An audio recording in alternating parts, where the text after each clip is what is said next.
Well, she's a health coach and author. Her book, Wandering Palate, is part recipe book, part travel journal. So let's travel to the kitchen of Erica Schlick, who shows us her recipe for glazed short ribs.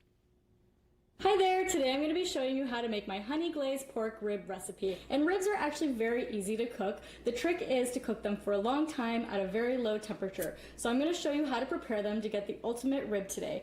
And as you can see, I've already got my ribs laid out on my foil here, and we've got the meat side down. So I want to talk about the ribs, the actual bone side. Sometimes they're going to have a silver membrane that you're going to want to cut off with a knife, and the reason you do that is to keep your meat tender. If you leave it on, your meat can be very chewy. And really the preparation is very easy. So I've got the ribs down on my foil, and we're going to use a little bit of coconut oil that I have here melted, and you can just pour a little bit on your foil, and you can use a pastry brush to spread that around, and that's just to help grease it so that the meat can really get a nice brown and start to get tender. And we've got a little bit of sea salt here, and I'm just going to go ahead and put that on the oil and then also on the meat. And you want to make sure to put your meat side down with the bones up.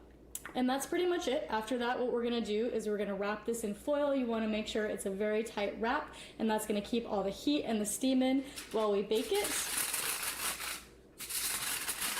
And just fold it over. And as you can see, that's nice and tight. So now we're going to put that in our oven, and we're going to bake these for 3 hours at 275 degrees. And once they come out, we're going to go ahead and put our glaze on. And I've gone ahead and pulled our ribs out of the oven now, and they've been cooking for about 3 hours. And now we're going to make our honey glaze. So I have half a cup of honey, and we are going to add in 2 tablespoons of tamari. You can also use coconut aminos. And I have 1 tablespoon of sesame oil. And you've got some seasoning. I've got 1 teaspoon of garlic powder and 1 teaspoon of onion powder as well. And so I'm just going to use a whisk and combine that. And it's going to be a nice thick kind of honey style glaze. And what we're going to do once we have this mixed up is we're just going to go ahead and apply it to the meat side of our bones. And you can always put a little bit on the back side with the bones as well. And then we are going to pop these back in the oven for about 10-15 minutes, just until the glaze gets a nice kind of glazed, crispy layer on top of the ribs, and our ribs will be ready to eat after that. So here is our glaze. Gonna go ahead and glaze both of these, and whatever glaze is left over, like I said, you can just kind of use a pastry brush.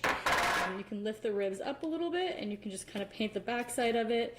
You can even pour a little bit on the pan. It's just going to give it a nice kind of crispy glaze for the bones to sit in. And that is ready to go back in the oven. All right, our ribs are back out of the oven. The glaze has crystallized on the meat, and they're ready to eat. And as you can see, the meat is just falling off the bone. So I'm going to go ahead and do a taste test and make sure these turned out good. So good.